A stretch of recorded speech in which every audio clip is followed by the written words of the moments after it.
Yeah, we understand that that dinner is supposed to be getting underway any minute now. There were cameras down in the United States stationed right outside of Mar-a-Lago. That is where a number of news outlets were, and they saw the Prime Minister's motorcade go by. So it's believed that Dominic LeBlanc and Prime Minister Justin Trudeau will be having that sit down. We also believe it's going to be a dinner between the gentlemen. Whether or not there are other people there with the Prime Minister, LeBlanc, and Donald Trump, that is unclear. Staffers, other people that are in his orbit as well, that we don't know of just yet. But what we do know is that this was really breaking as we were speaking about it around 5:30 when people were tracking the Prime Minister's plane going down to West Palm Beach. That is the closest airport to Mar-a-Lago, and that is, of course, where Donald Trump does live. And that hotel where you were seeing those photos and that you just showed, Akshay, that's just about a 9-minute drive, so really quite short. And so we understand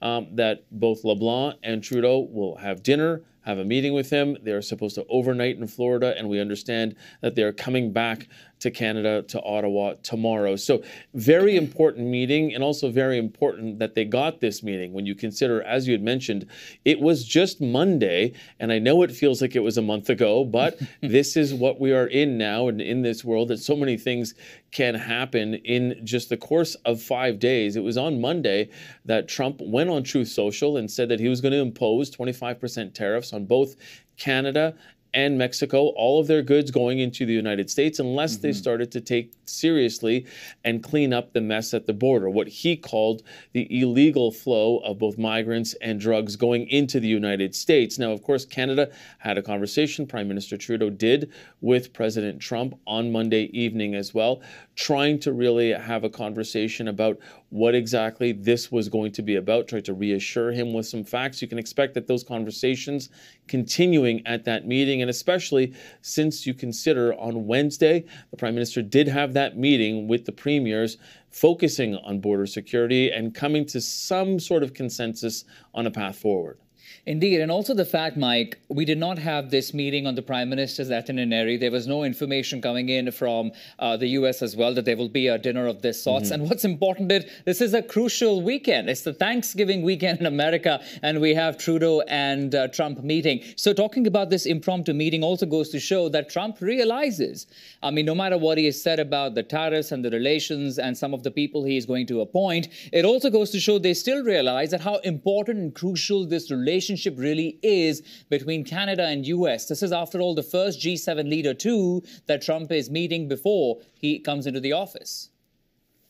Yeah, and it's interesting because we know through their history when President Trump was in office, they had a bit of a tumultuous relationship, right? There were times that the two of them seemed to get along, times that they very clearly didn't get along. So the fact that President Trump, President-elect Trump, I should say, has decided that, yes, he would invite Prime Minister Justin Trudeau and Dominic LeBlanc to his home in Mar-a-Lago, I think is a clear indication that he wants to hear Prime Minister Trudeau, what he has to say, and that there is that openness is really key here, I think. And it's not to try and overstate what we are having here and what we are seeing here with this meeting, but the fact that he has decided to go from a phone call on Monday to a meeting in person on Friday is significant. And as you said, this is a holiday weekend south of the border, so he is taking time out of his day and possibly out of family time as well.